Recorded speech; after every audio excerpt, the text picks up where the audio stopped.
like to thank Leslie Kennedy and John Kennedy for coming to support our endeavor today.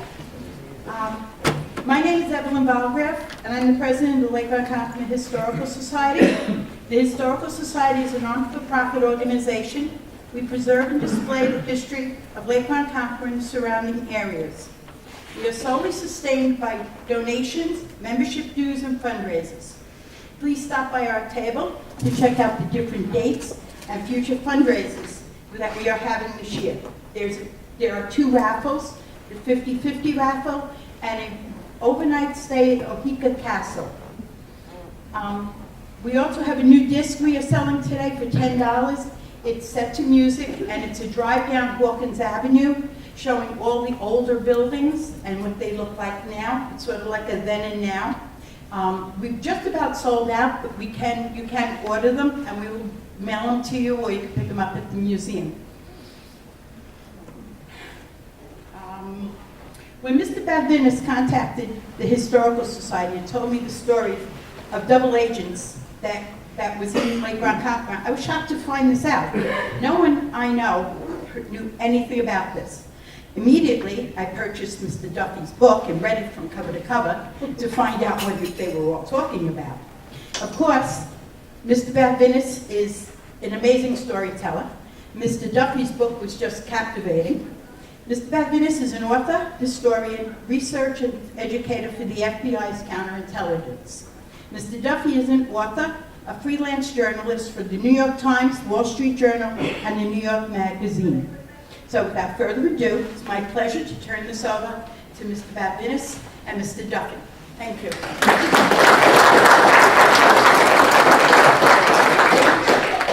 Can you hear me without this? Yes. Thank you. They can probably hear me in the city. First things first, logistics. There's an old saying in public speaking, and you always want to make this clear to the audience, that the mind can only absorb what the rear end can stand. So with that in mind, we're going to confine this to an hour so that everybody can move on and enjoy what is clearly a very beautiful day on Long Island. Before I get started, I want to thank a few people. Situations like this, presentations like this don't just happen. They require the sweat equity of many, many people, anonymous people who often go unheralded. But what I want to do first is to thank Evelyn Boltgraf, the director of the Lake Ronkonkoma Historical Society. It's people like Evelyn and people like citizens who volunteer their time to the study of history and local history that are truly the unsung heroes. And I want to give her a particular shout out for taking it upon herself to lead this effort today. I also want to thank, I know she's not here, a lady by the name of Lauren Gilbert, who is the, I don't know her title, but clearly she has a role to play here at the Sachem Library. She's the one who arranged it for the library. I'm also dedicated to librarians. Librarians are really the keeper of the sacred trust, and are men and women who really are paying it forward for our society. I'm very blessed to live just outside of Washington, D.C., and I'm a short metro ride from the Library of Congress. And if you haven't been there, I would urge you to go to the Library of Congress and walk into Thomas Jefferson's magnificent rotunda in the center of the library. It's absolutely breathtaking. You don't think you're in a library, you actually think you're in a church or a cathedral. It's a sacred trust. It's a beautiful, beautiful place. And I also want to thank the staff of the society, of the Ronkonkoma Society, people who are involved in it, whose names I don't know, and particularly the unsung heroes who are putting this together today, the men and women who are putting this together today, who I will never know, but you have my sincerest thanks. We had an outline for today, but we have shifted it, haven't we? So I think you'll find it very, very interesting, but we're going to change things around here a little bit. I'm going to do probably about 10 or 15, 20 minutes, and I'm going to turn it over to Peter. Or I'm going to do about 5 or 10 minutes, excuse me. I'm going to turn it over to Peter, and then Peter's going to turn it back over to me. What I want to do is, again, the idea of teaching history is not to inform, but to remind. And we have this vision of double agents and spies and all of this sort of thing. The problem with this kind of historical research is there is no paper trail, or there's always a shortage of a paper trail.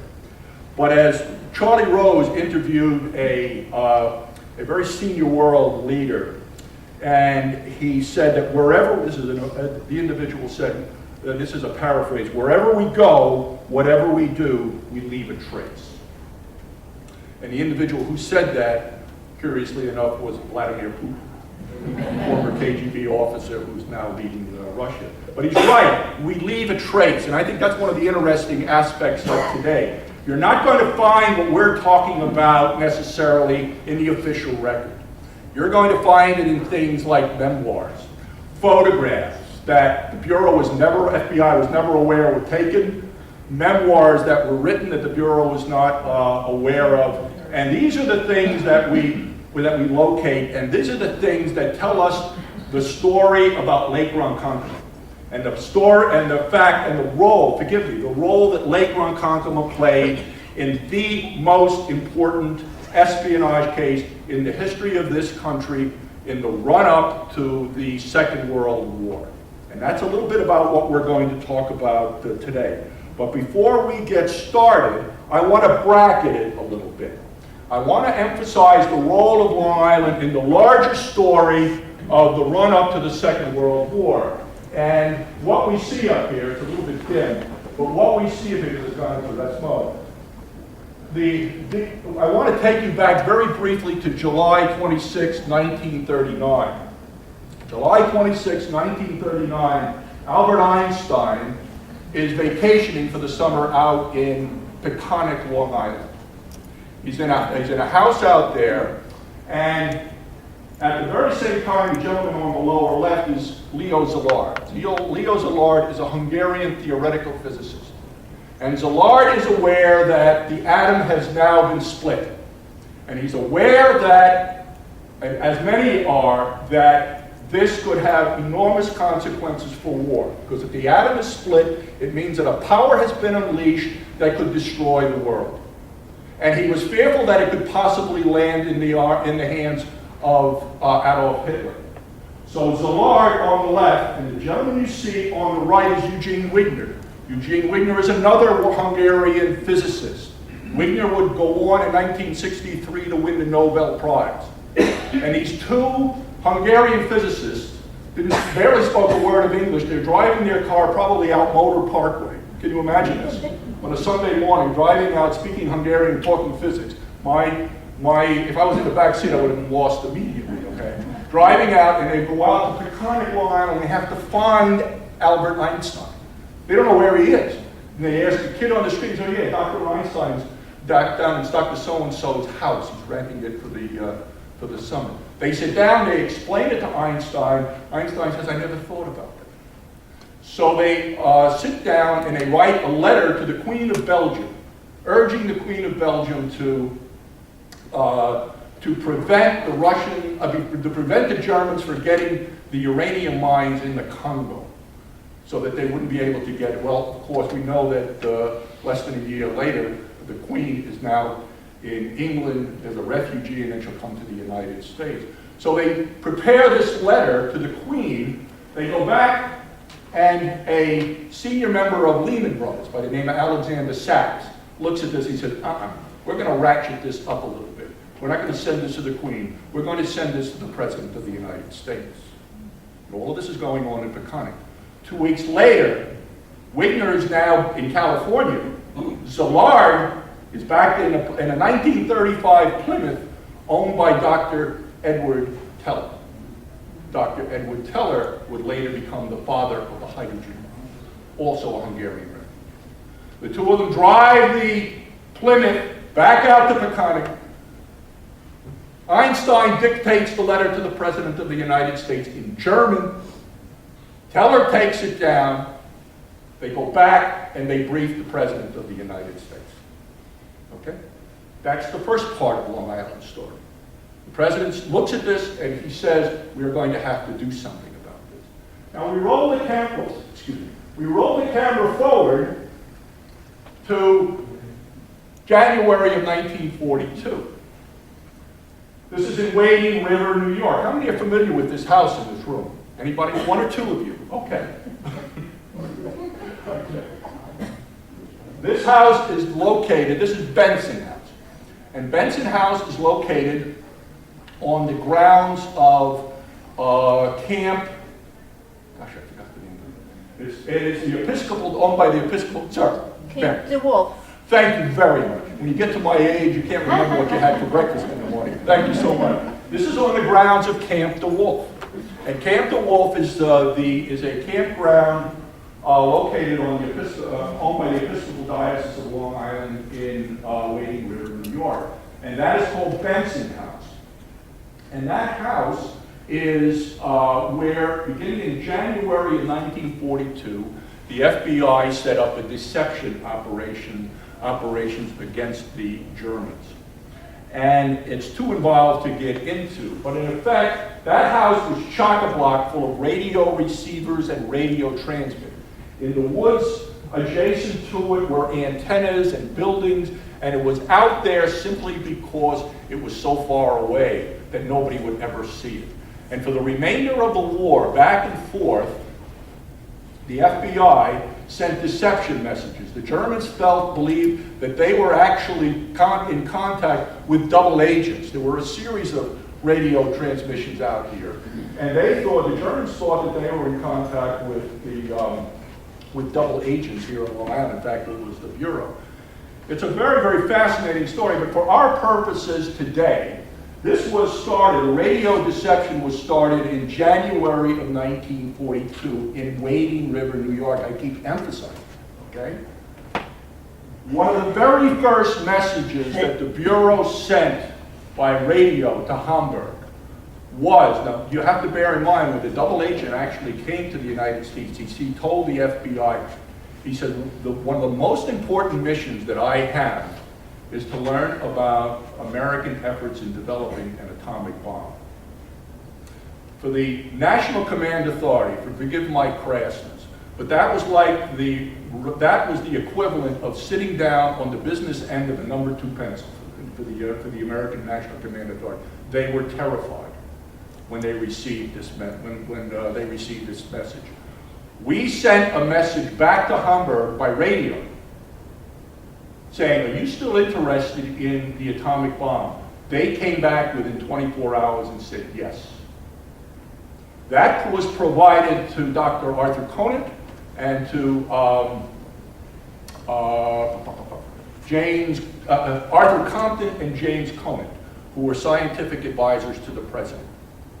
And that information was what put Franklin D. Roosevelt's decision to pursue an atomic bomb over the top.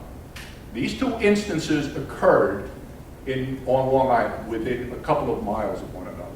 Now, what we're going to talk about today, very briefly, is this. We're going to talk about the Duke case. The Duke case is a case named after Friedrich Joubert Duquesne. And we're going to emphasize today, again, the importance of local history. Okay, the importance of the work that Evelyn is doing and the rest of you are doing in trying to uncover what happened in your neighborhood 75, 80 years ago.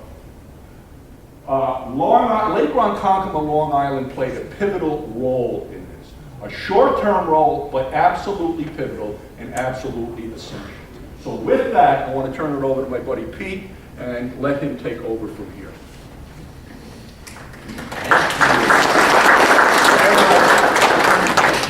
I'm not an expert at speaking to FBI audiences like Ray is.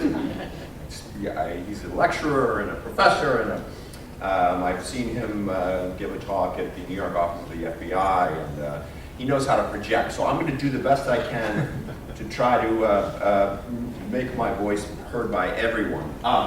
Yeah, we see here, they call it, the FBI called it the Duke case, as Ray notes, and I send my thank yous and reiterate the message that Ray said about all the good work done today to make this happen. It's a real pleasure to be out here. Ray is an expert on the FBI and the FBI's counterintelligence and how it developed and how it grew throughout World War II and beyond. My focus would be generally on a single individual, and that single individual is, you see him with a tie, with his wife Helen. That's William Gottlieb Sebold, Wilhelm Sebold, born in 1899 in Germany. You see the back of his head down here as well with Fritz Duquesne. He was the double agent, the first double agent in the history of the FBI. If we are making a film of this movie, one way we could start this film is in the early 1939. This is before World War II began, after the capitulation at Munich, where the Western powers gave Nazi Germany the Sudetenland, after Kristallnacht in November of 1938, the pogrom against the Jews. Wilhelm Bill Sebold, he boarded the SS Deutschland passenger liner in the West Side docks in New York City, and he sailed for Nazi Germany with a single suitcase and a package. He left his wife behind. She was in the Yorkville, in their East 84th Street apartment in Yorkville, on the Upper East Side of New York, which was Little Germany in those days, as German as Chinatown is Chinese. Bill's plan was to visit his mother in his birthplace of Mülheim in Germany, and he was recovering from an ulcer surgery, which he had recently undergone. But when he arrived at passport control in Hamburg, he was taken aside by Nazi officials and questioned about his life in the United States. And when they learned that he had worked at Consolidated Aircraft Corporation in San Diego, he worked on military airplanes, the men promised that he would hear from them again. Now, Sebold is not someone who would have been an FBI agent. He's not someone who would have planned his life around being a covert agent for any major agency. He grew up in Germany, as I said. He was a veteran of World War I. From the age of 17 to 19, he served in the German army. He spent 8 months in the trenches. At trial, he was asked, "Were you gassed?" And he said, "We were all gassed." In fact, his experience was very much like Adolf Hitler's experience. They both were, they were in separate hospitals, Adolf Hitler in Passau, and Bill Sebold in, I'm forgetting it, but they were both in military hospitals when the armistice was signed. Very, very similar experiences of World War I, which would be very key as he became an agent for the Germans. He lived a very wayward life after the war. Came to the United States as an illegal immigrant for a while. He worked in Texas. He traveled throughout the country. He went to Peru and Chile. Came back to the United States. In 1929, he eventually came to the country as a quota immigrant, legal immigrant. And he traveled again throughout the country. He worked in Oakland, Fairbanks, Alaska, San Francisco, Milwaukee, Erie, and finally winding up in New York City, where he met his wife, who was a maid for a wealthy Park Avenue family. And he lived for 8 years in Yorkville, the German hub of German-American life, before this trip he took to Nazi Germany. And he became a United States citizen in 1936. And so after he made it to his mother's house, and I'm going to need some water because I'm not used to yakking this much. This is where we get very spy-like. This is where the movie kicks into high gear. He went to visit his mother after 1939, and he was approached by the Abwehr, the German military espionage service, and was asked to go to the United States as a spy. He refused initially, but they threatened him. They weren't going to take no for an answer. They said, why don't you pick out the clothes you'll be wearing in your casket? And he eventually, and there's some ins and outs in this that I get into in the book, he eventually agreed to participate under duress. And that's when he was introduced to Dr. Rankin, a man known to him as Dr. Rankin, whose actual name was Nicholas Adolf Fritz Ritter, who was an English fluent Abwehr officer. He lived in the United States himself, so he was very fluent in the language. And Ritter was a spy master based out of Hamburg who needed a contact man to go to the United States to work with the spies that were working there on a spy ring based in New York City.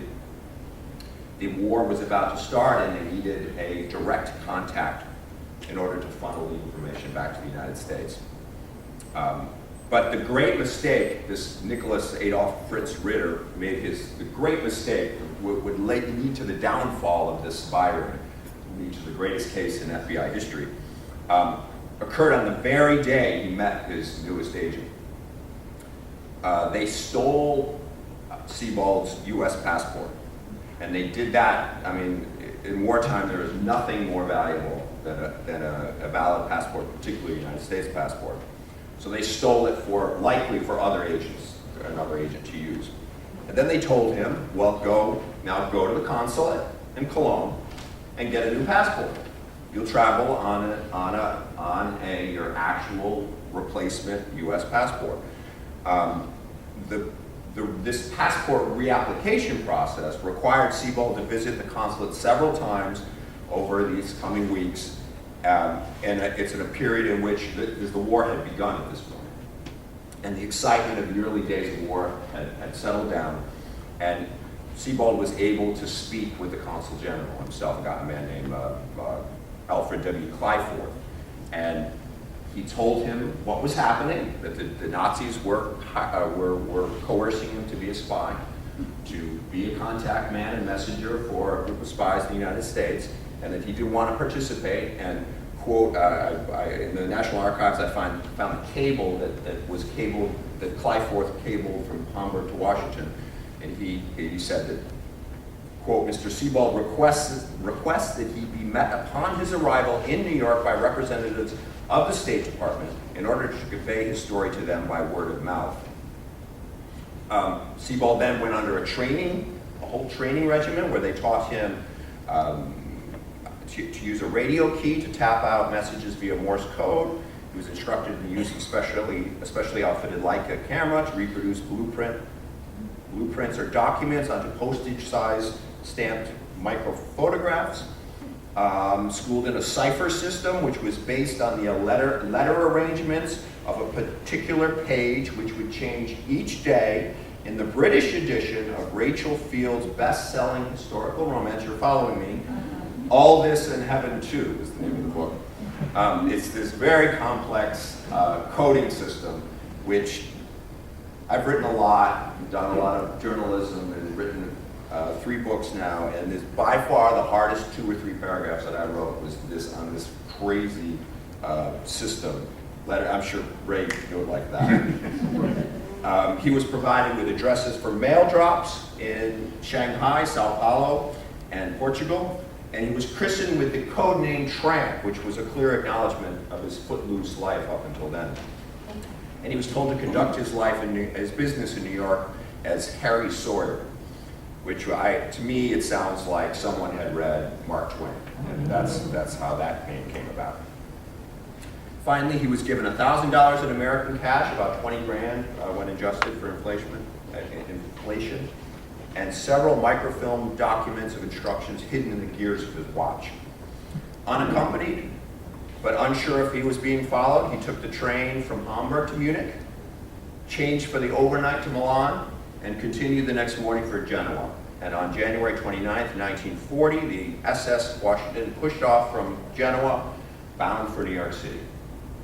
Also on board, just as an aside, was Liam O'Flaherty, the Irish author who wrote the book The Informer. Became a movie, John Ford movie. The ship, when it arrived in New York Harbor, was met at quarantine station out in the Narrows, which was where they stopped and bring all the medical officers aboard. He was met by a Coast Guard cutter, which carried a State Department officer and an FBI special agent, who asked Sebold if he was willing to come to the FBI's New York office in Foley Square for further discussions. And after 2 days of telling his story, he was asked if he was willing to become the FBI's first counter spy.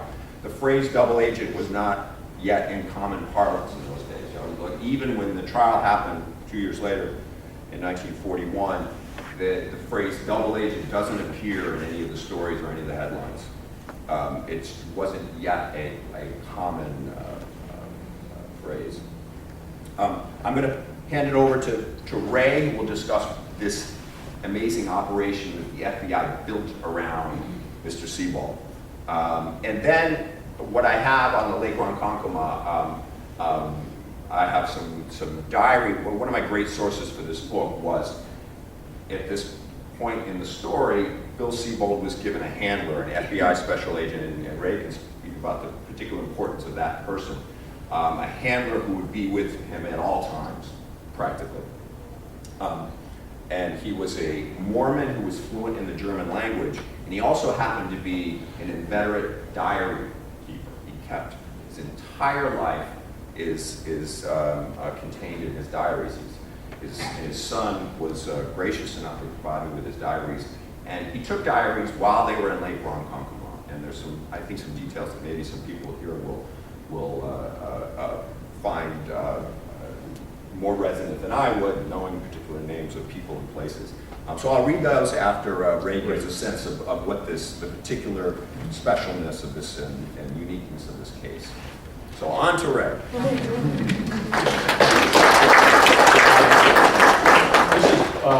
This is a very, very large case, and I'm just only going to sort of touch on a few highlights. He arrives in New York. They take him down to Foley Square in New York, and they begin to interrogate him. And one of the very first things that they were concerned about, which you normally would be, that he was what, a provocateur. That they sent him out in order to contact the FBI, in order to sort of serve as a triple agent back against him. And one of the things that immediately put an end to that was when, I always carry a watch today, I don't have it. Picture me taking my watch off, turning over the back of it, taking maybe a little penknife and flipping over the back, and that's where you see the micro photographs. When the FBI saw this, they were absolutely devastated. They contacted Kodak Corporation in Rochester, New York, and essentially the people in Kodak said, what you're looking at doesn't exist. So I can imagine an agent saying, well, get your you-know-what down here, and you look at it. Just change the calculus completely about the whole question of covert and clandestine communications. They realized at that point they had the real deal, because they knew that they had strong suspicions that Germans would never allow him to show this kind of tradecraft. What they immediately, what he said was that I am to contact 3 people.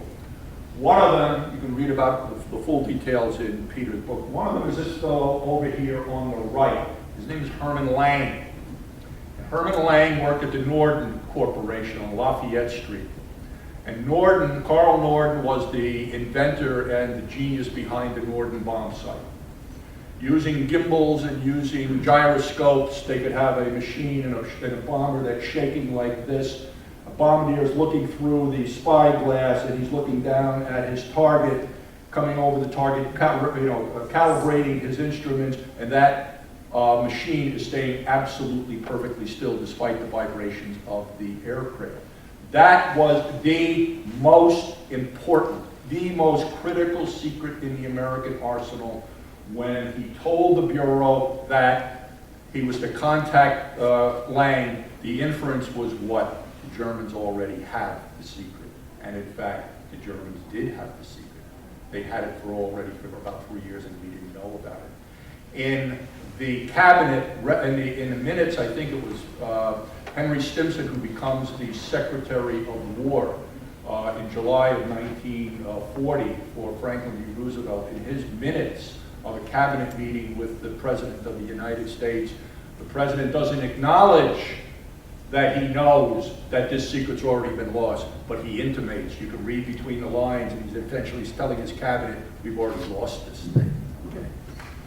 That's Lang on the left. The fellow on the left is Friedrich Jobert Duquesne. I can't even begin to get into his story about him. He is a subject for Peter's next book, and he's a subject for a movie. He's larger than life. He was the leader of the raid, and that's where you get the name Duquesne. That's what the Bureau called this case, the Duquesne, because it flips Duquesne. Okay? What happens is he says, I am required to also be the communicator. So I am required, I have my codes, I am required to go out on the economy and acquire parts for a radio transmitter, and a receiver. So the Bureau, essentially what it does is, through the laboratory, a fellow by the name of James Millen, who I think you're familiar with, right? Jim Millen, a great guy, I've spoken to him in the past. He goes out and he sets up a radio transmitter, hard to see. This is on Bankside Drive, on the lower right, is Bankside Drive in Centerport, New York. And starting in probably March of 1940, they begin to set this up, and it's a radio transmitter overlooking Centerport Harbor. They bring in an FBI agent from Milwaukee. He thought he was just coming in for a few days. Mr. Hoover says, I'm sorry, you're coming in for about 18 months. Okay. He comes in, and he was an amateur, what's the word I'm looking for? Ham operator? Ham radio operator, thank you. So he, for the next 18 months, is tapping out messages to Berlin, and Berlin is sending these messages, is responding to these messages. It opened up our eyes, it opened up the American National Command Authority to the eyes to the dangers of espionage. Increasingly, through Sebold, who had to meet with agents, through the radio transmitting operation, we determined, you see down here on the lower right, we identified 33 agents, German agents here in the United States, and identified another 50 German agents around the world, who later were unindicted co-conspirators. Okay?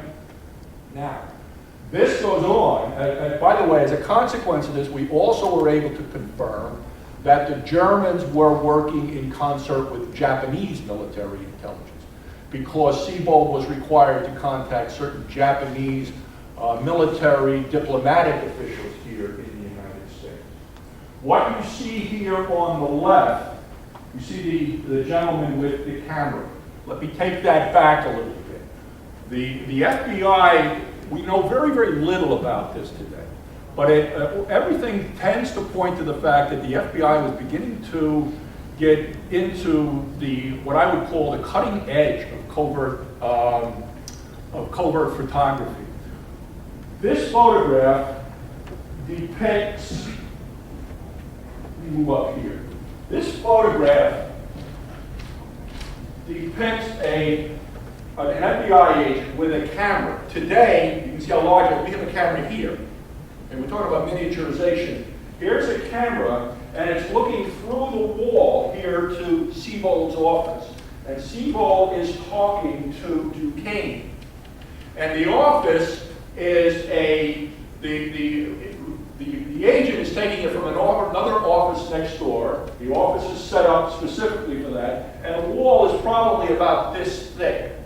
So the problem that the agent has is, as he's taking that photograph, someone in the other room can do what? They can hear the sound of the reels, of the sprockets turning. So what the Bureau was able to do, they actually began to develop covert photography. Okay, covert reel-to-reel photography. The other factor here is what? The FBI was prohibited from using electronic surveillance, from employing electronic surveillance in a criminal case. Unlike today, where we can put a tap on this phone, we can microphone your home. If you're under investigation, we get a court order. We weren't allowed to do that at this time.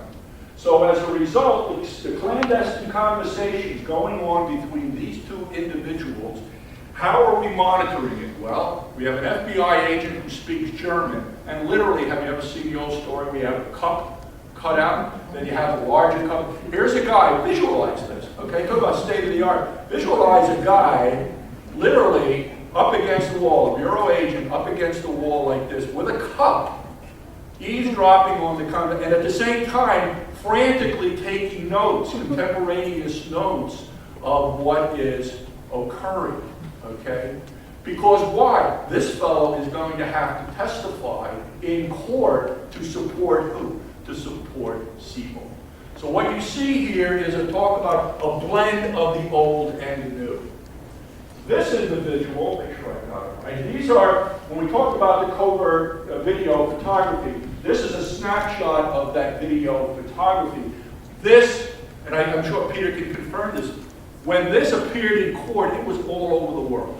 I mean, suddenly a jury, men and women just like you, are looking at something and they're actually witnessing the espionage operation in progress.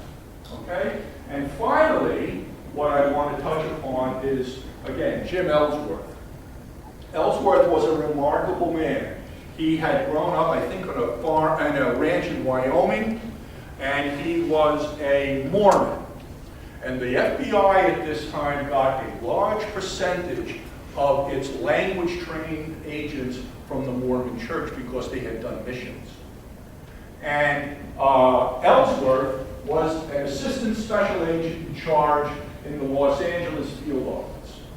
And he was, I think, if I'm not correct, he was giving a speech in Malibu, California, when he was ordered back to New York. He had no idea why he was going back to New York. He got off the aircraft, agents met him, and immediately took him into New York City, where he was introduced to William Sebold. And the two of them, Jim Ellsworth, who I think he changed his name to Elmhurst. Wasn't that the cover name? Am I right on that? Yeah, he had a couple names that were very similar to that. Right, and this is his wife. She moved to New York at the same, to join him, okay? But he was Sebold's handler. He was the one who, remember, this is a man who is suddenly thrust into circumstances completely beyond his control. This is the great story of American theater. When you hear these stories about someone's thrust into a situation that's completely beyond their control, that's exactly what this man was. He was never trained for this, didn't want to do it. If he could have avoided it, he would have, but he did the right thing. And he needed somebody to keep him sane. And that's what this marvelous man was able to do. For the next 18 months, or so, they were hand in hand. Curiously enough, years later, they remained very, very dear friends. I'll end it with this. At the end of the case, at the very end of the case, what did they do with Sebold? Sebold was now responsible for the convictions of 33 agents. The Bureau, although they didn't call it this, and they probably won't even be aware of it, they exercised what you and I call today the witness protection program, where they will take someone and literally move them. The Bureau, in this particular case, moved Sebold and his wife out to California, where they got him a job out there in the aircraft industry. He lived there forever. Maybe Peter can touch on the post-traumatic stress issues that Sebold experienced as a result of it. Nobody gets away with this unscathed. Okay? And then we get why we're here, Lake Ronkonkoma. Lake Ronkonkoma plays a pivotal role in this. When the arrests were made in June of 1941. Okay? 75 years ago this month, these arrests were made. They immediately had to do what? They had to hide Sebold. So they literally took him, and they took him to Lake Ronkonkoma, New York. And for the next 4 or 5 months, he is in one cabin. Jim Ellsworth and his wife, Jim Ellsworth and his wife were in the other cabin. And they're basically working hand in hand. They become very close personal friends. They were also now, remember, he's going to be the centerpiece of the testimony for these individuals. He's going to be the star witness. This is not something he's accustomed to doing. And basically what Ellsworth did, he sort of walked them through it. Very, very, very gently. Kept him up, supported him all the way. And all of this is taking place in this quiet little hamlet of Lake Ronkonkoma. Okay. Let me turn it over to Peter, and you can pick it up. Yes, this is Jim Ellsworth there with his wife Nell, and we see, as Bill has been pointing out, as Ray has been pointing out, Bill and Helen. Jim Ellsworth kept a diary, and he spoke about their experience out here, and some of it is really great. I'll just read from it. Now start. This is so. They were in June of 1941. They had 34 warrants, and they served 33 of them. You see all these guys and gals, or I think how many women?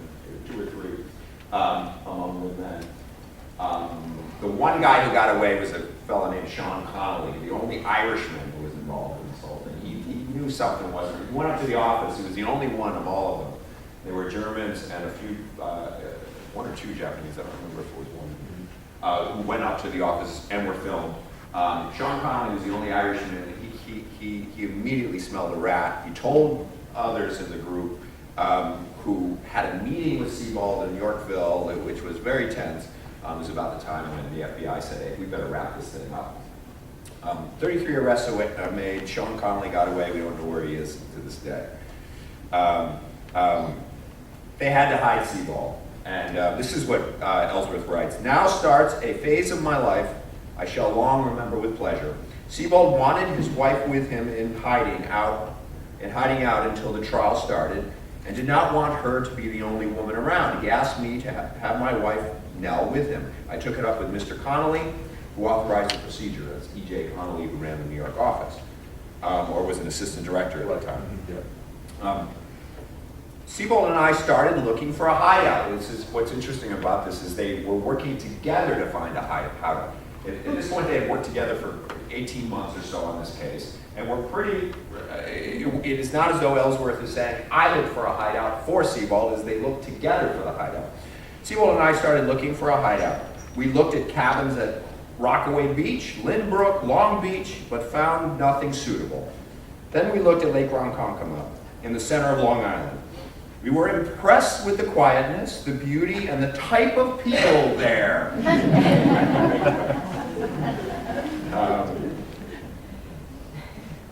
After 2 days, we finally found what we wanted. A Mr. Berger took Bill and me around, and we found 3 cottages at Crestwood Camp run by Mrs. Catherine Wolfe. We could not get all of these until after July 4th. Doesn't matter if you're the FBI, you have. However, on June 1st, Bill and I went into New York City and moved him and Helen out of their top floor apartment at 226 East 85th Street. I said they were living at East 84th Street. That was earlier on. This was a long case. They actually moved around several times. Skip ahead. I put Nell and the children in a family-style hotel right on the lake and spent as much time with them as I could. Let me just make sure I'm not. On July 5th, I took Nell and the children. He kept them elsewhere, and then they brought him into the cabins. Nell cooked dinner that night. They brought Mr. Connolly out and Agent Sullivan, who was driving the car for him. I told Mrs. Wolfe that we were FBI agents. Okay, so when she said you can't come in until July 4th, he was still acting undercover. He didn't say they were FBI agents. Finally, he told them. I told Mrs. Wolfe we were FBI agents and appreciated her cooperation in maintaining our identity secret. She was most helpful. We were nestled in a wooded area, isolated from main roads. Sorry, he's scrawling in a notebook here, and it's a copy. We had nothing to bother us but mosquitoes and bugs. And nothing's changed. We were able to move into our permanent setup, which afforded us the best opportunity to guard Sebold. Mr. Connolly sent out agents Bob McPhail, Mac, Claude Bass, Gilbert Stuckey, and Klemp. A week later, R.E. Peterson replaced Klemp. We had no routine. We did as we pleased, slept late and got up early as the mood dictated. We took membership for the season at Rayners Beach, is that right? And spent much of our days in swimming. John got a life belt, so he brought his 2 children out, John and Christine. John got a life belt and swam continually. Christine also liked the water. After a while, Helen's sister, Rosie Ween, quit her job at 993 Park Avenue. She also was a maid for this wealthy family, Park Avenue. And we had to move her out with us. The ladies cooked some fine German dinners for us. And we had 3 other members of the party. He talks a little bit about, this is, I see a Brooklyn Dodgers hat. I made Nell angry, spending many afternoons listening to the Brooklyn Dodger baseball game. We lived well, close to the earth, and no bath but the lake, no toilet but the old-style outhouse in back with its rank odors, and cooked over a kerosene burner. But we loved it.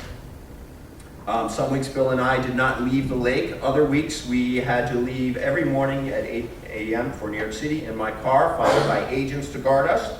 At the office, we reviewed the facts of the case and had conferences with Mr. Connolly, Mr. Cotter of the department, and with Mr. Harold Kennedy, who was to try the case. That was the federal prosecutor in Brooklyn. The 2-hour ride each way was tiresome. We finally got things lined up to where we could take our work to the island, and then Bill and I spent each morning reviewing our notes, etc. And he goes on in quite some detail on their experience out here, and we stayed out at Lake Ronkonkoma about a week after, so Nell went back to California, and they prepared for the case. Now this case was quite an extraordinary case. I mean, it's still, you can imagine a 33 spy case, 33 defendants, each one of them with their own particular way in which they joined this criminal conspiracy, which is, I'm telling you, someone who's tried to map it out. I'm not even sure that the federal prosecutors were able to do it. I mean, it was so complex, and I think, and Ray can speak to this, a criminal conspiracy like this, that's a covert operation where you don't know, even when they're under oath or when they are speaking with their friends, whether they're telling the truth or not, or they're speaking under surveillance as they were in the office here on 42nd Street, whether they're telling the truth or not, extremely, extremely complex. A spy story is always about what you don't know. And Bill Sebold had quite an experience on that. This is a single man who has to testify to.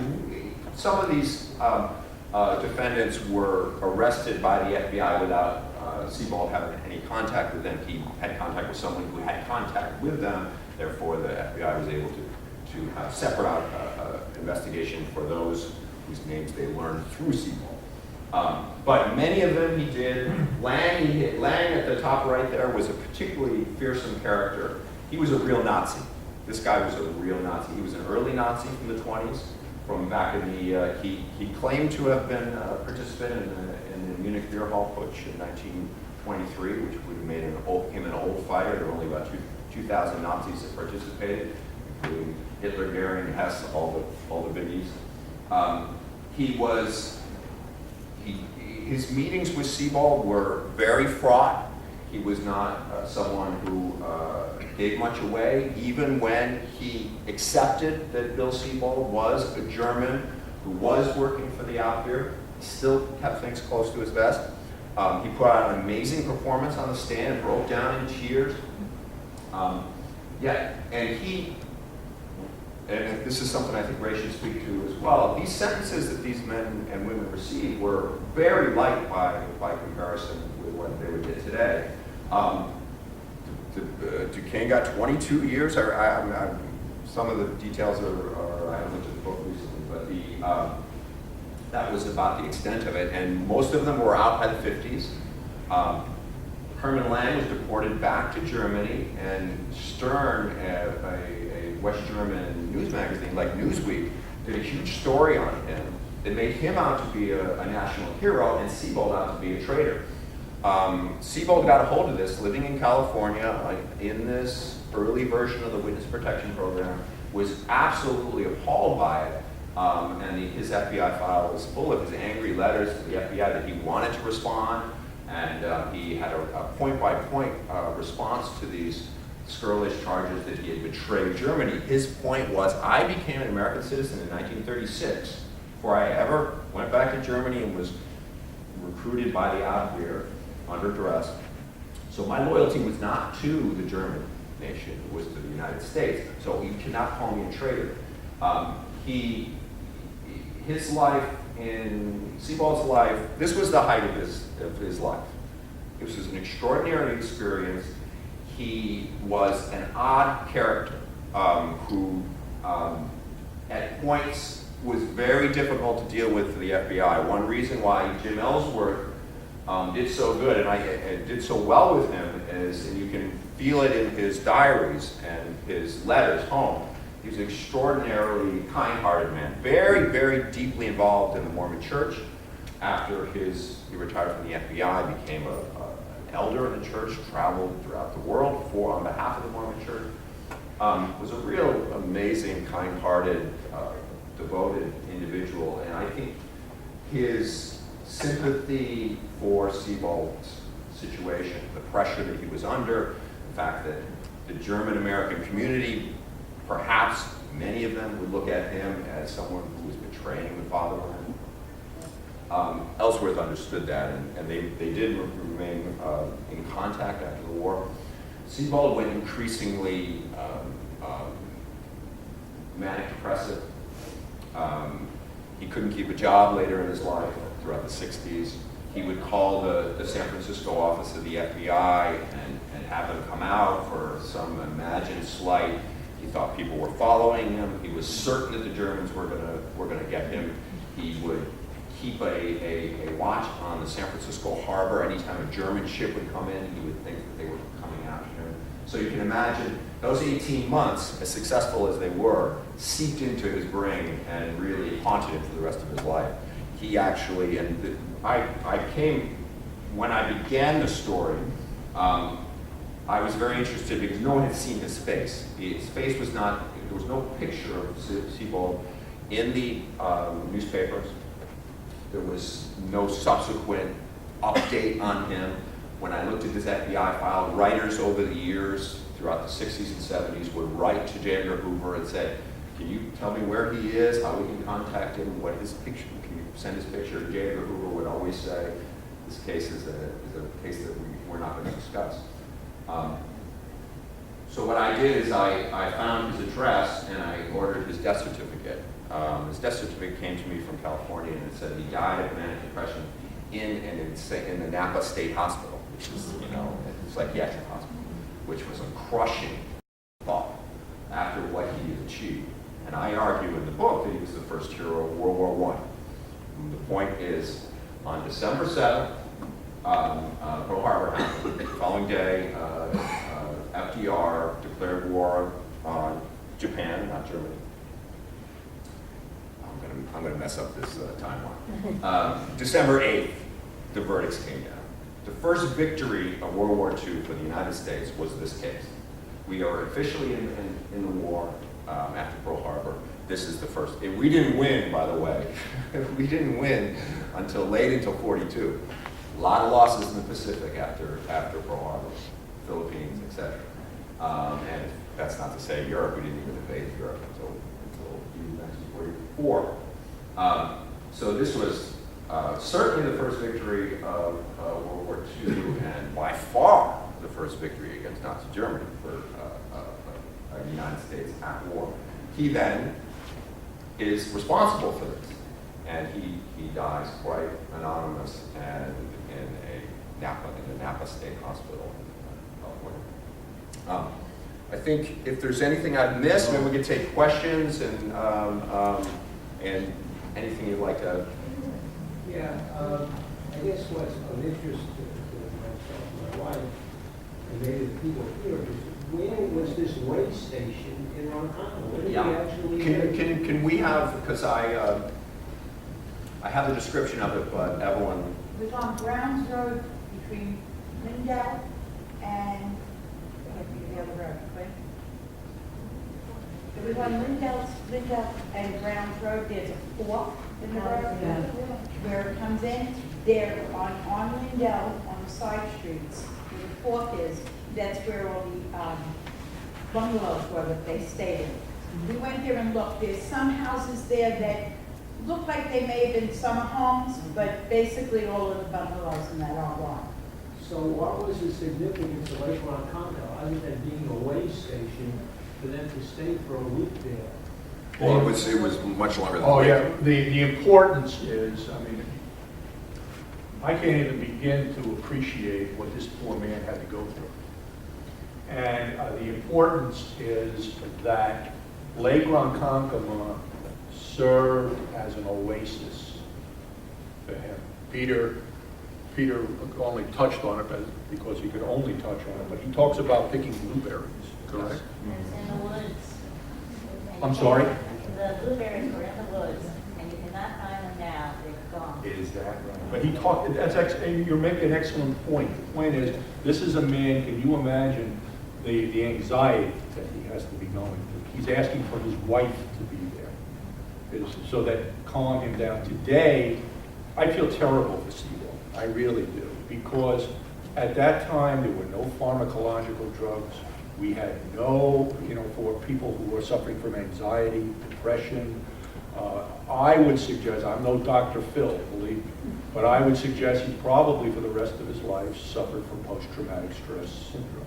There was no community-based mental health situation. The Bureau probably didn't have the wisdom, undoubtedly, to have someone to say, let's go to a psychiatrist or let's go to a psychologist to walk you through this and walk you through your anxieties. But I can't emphasize enough the role that this played, because here's a man, can you imagine any one of us, what if it was a major terrorist case in this country and suddenly you were going to be the centerpiece of the witness, and you're going to be ripped apart by a defense attorney in federal district court in Brooklyn, and every single paper in the world is going to be reporting on it. I have a funny feeling you, like me, would have a very hard time relaxing. That is the importance of Lake Ronkonkoma. The fact that the men and women of Lake Ronkonkoma embraced this individual, that this little bird right in the middle of Long Island contributed so much to making him the solid witness that he later became. Sir? Were any meetings conducted there? Were any of the other 33 spies connected? No, in it any was way? simply a place to take him, as Peter pointed out, to calm him down, to relax him, to prepare him for the trial, both criminal trial and the trial that he personally is going to have to confront. But that could have been anywhere. Absolutely. And in fact, Yaphank, New York was known for having a large German population. You're absolutely Why right. wouldn't they have taken him to a place like Yaphank where he may have felt more at home than Lake Ronkonkoma? I would You're suggest... around the Nazis and That makes no sense at all. And I'm not criticizing you. That makes no sense at all, because the German-American Bund had links. In fact, many of these individuals were members of the Bund. So they would have had, from the Bureau standpoint of protecting him, they would have been terrified to send him to, because he would have probably been in more danger at that particular point. Yes, ma'am. This area also at the time was an area where people summered, the middle class summered here. So you did have families that were transient that became part of the community enveloped them, so they didn't stand out. Where in other places you had people who had a lot of money and they came every year, so anybody who was that? I've never seen them before. Exactly. Where here you had in those bungalows, people summered and they came out. And it would be something different this year because Yeah. Thank you. Thank you he would both. fit in much Yeah, better here. That's excellent. Yeah. Sir? Was there any research ever done connecting with this case? Because when I grew up, it was rumored. We never had any facts. Right. I remember always people talking about the Bavarian Inn as a meeting place or whatever for so-called, which is Nazi or whatever. But was there any? Yeah, I unfortunately, for both of us, I can't speak to that. I don't believe there were never any meetings as far as this case is concerned. But I would bet you, I don't like to bet at all, but I would suspect strongly that if you did local research out here, and we did some research with Bureau Files, you'd see that the Bavarian Inn was probably a major target of FBI investigation from the standpoint of the Bund. Not that the owners of the Bavarian Inn, you know, but it could have been a place where Germans met. What was the name of the restaurant in Yorkville where they? There were a couple of them. Yeah, for example, they were all German restaurants where they would meet, okay, again, be able to blend right in, it was very, very comfortable for them to operate. So if they're trying to hide him, they would never hide him in a place like Yapan. Yes, ma'am? Where were the warrants actually executed? I mean, You know, there was actually, Herman Lang actually was out on Long Island when he was arrested. Coram? Long Island? Yeah. But it was all over the place. And in fact, some of them had gone to Detroit, outside of New York. Right. A lot of places in New York. There was one, actually Centerport, where this radio station was, where they had a part of this operation was based. One of the guys was in a band. He was in a part of a German band that was playing out at a nightclub not far from where this radio station was. They pulled him off the bandstand. Sir? I'm interested in the sentences for the 33, or was it 32 because the Irish guy? Yeah, it's 33. 34. They wanted 34. They got 33. They were all convictions? All convictions. All Or prison? pleas, correct? Or Yeah. pleas. They pled out, yeah. But Later on, with Julius and Ethel Rosenberg, that's their execution. Correct. Yeah. That's correct. Yeah, 13, 14 years later. It was very, very extensively publicized when the trial began, when the arrest began, right immediately after the arrest. And when the trial began, it was sensational news all over the world. It created an enormous firestorm within Germany. Because if you remember, that if you recall the timing, what Hitler didn't want, what Hitler was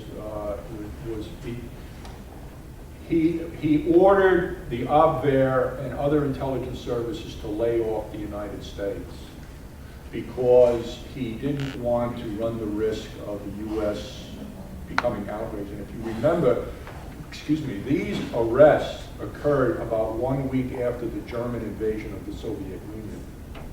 So suddenly a week later, the German ambassador to the United States is screaming back to Berlin saying, what's going on here? You have now essentially destroyed our relationship, not only political relationship, but in essence, what happened was the back of German espionage was broken here, although the Bureau didn't realize it at the time, but the back of German espionage was broken here in the United States 6 months before America enters the war, and the Germans were never able to recover it at all. And it's why the saboteurs came. That's exactly This is this case is why they had to send the U-boats to bring something. And to follow up, People know about that. to follow up with your question, it's an excellent question, an important question. We had no precedents. We remember when this occurred. This occurred 6 months before the attack on Japan. They were very, very fortunate that this didn't occur between January of 42 and June of 42. Then they would have been facing the high jump. Okay, they would have probably been executed. But we weren't in the war. And the other thing is, the sentence guidelines were such that they were limited. But the first conviction was the day that FBI declared war, or went before Congress. Yeah, but all the crimes were Had committed already before been- we were in the war. And the guidelines, wartime espionage statutes hadn't yet passed. When you go back and you look at the records, there were espionage statutes, espionage conviction, espionage sentence guidelines. But then when you go back and look, wartime espionage, that's what Rosenberg and the Rosenbergs were convicted of, wartime espionage.